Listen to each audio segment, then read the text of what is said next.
देखा image formation bye concave mirror and convex mirror. अब हम इनको एक टेबलॉइड फॉर्म में अरेंज करेंगे। हमारे पास कॉनकेव मिरर में 6 केस थे।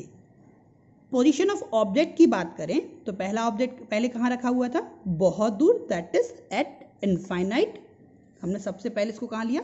बिल्कुल corner point that infinite. Then image फिर कहाँ रखा हुआ था? Between infinite and centre of curvature, मतलब हम बहुत दूर से कहाँ जा रहे हैं? मिरर की ओर जा रहे हैं, ठीक है। Then at centre of curvature, मतलब हम इस पॉइंट पर पहुंच गए। फिर और आगे गए, between centre of curvature and focus, इस साइड और जा रहे हैं, मतलब आप देख रहे हैं कंटिन्यूम कहाँ जा रहे हैं? मिरर की ओर जा रहे हैं। Then at focus, focus and then focus and pole के बीच में। तो अगर हम इन 5 केस की बात करें, स्टार्टिंग के 5 केस की बात करें, तो आप देख रहे हैं पांचों केस में रियल इमेज बनती है, क्योंकि पांचों केस में हमने क्या देखा था कि इन पांचों के 5 केस में एक्चुअली रे इंटरसेक्ट कर रही थी, एक्सेप्ट द 6-1 केस, 6-1 के छोड़कर। तो आपको इन 5 को एक अलग तरीके से देखना है और 6 को अलग तरीके से देखना है। अब आप यहां देखें तो पहला जब इनफाइनाइट पे थी तो इमेज कहां बन रही थी?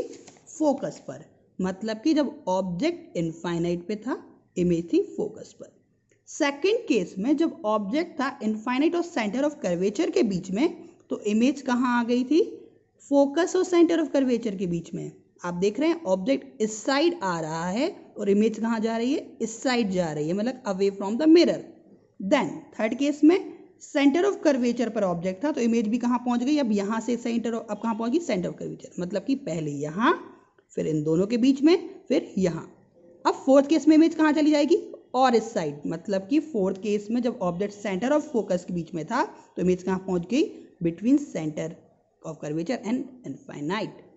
And then the last case when object is at 5th point focus, तो image will be at infinite. मतलब आप देखिए कि जब ऑब्जेक्ट इनफाइनाइट था केस नंबर 1, तो ये इमेज बन गई केस नंबर 5 पे।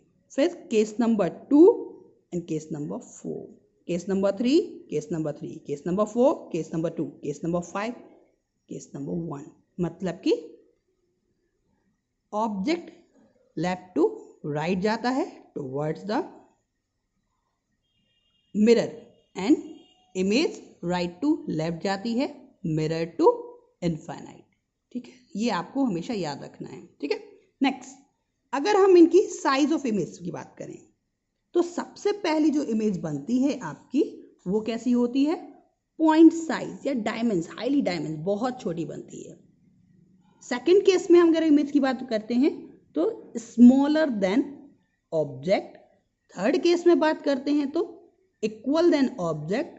फोर्थ केस में बात करते हैं तो enlarge than object. And fifth case की बात करते हो हाईली लार्ज, मतलब कि सबसे पहले बहुत छोटी, फिर छोटी, फिर इक्वल, फिर बड़ी, फिर बहुत बड़ी।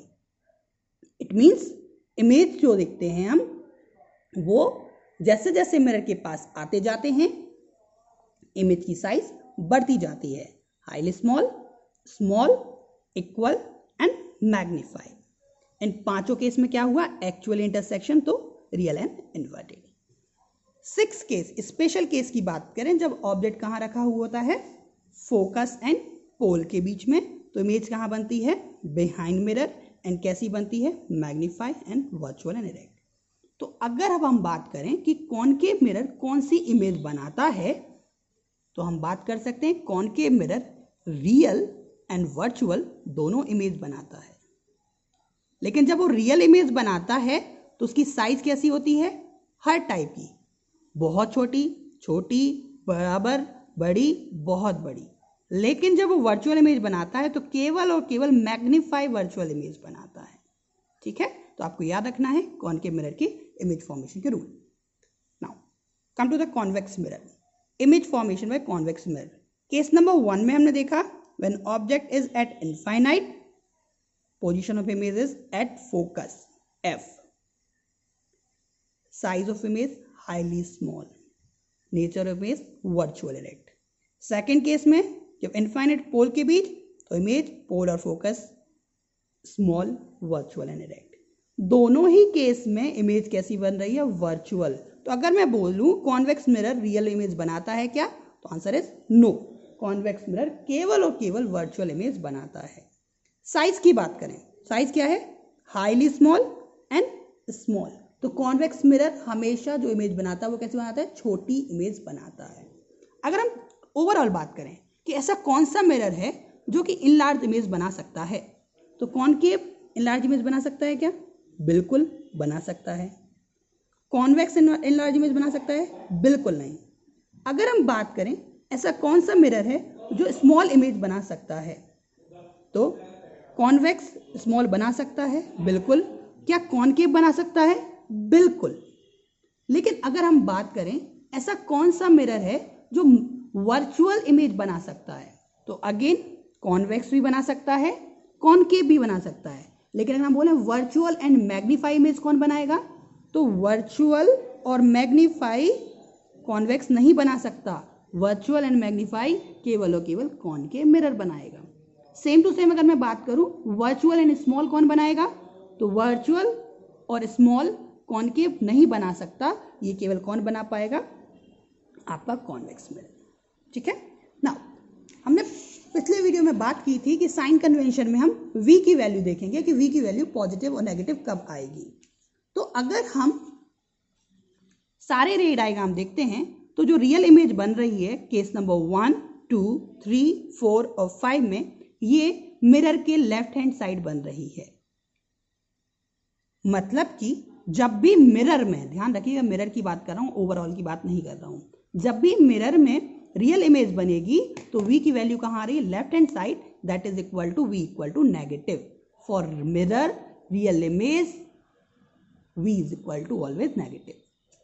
और अगर हम वर्चुअल की केस की बात करें, चाहे वो कॉनकेव मिरर का हो चाहे कॉन्वेक्स मिरर का हो, v इज ऑलवेज पॉजिटिव, क्योंकि इमेज कहां बन रही है, मिरर के side right hand side, mirror के side right hand side, mirror के साइड राइट हैंड साइड।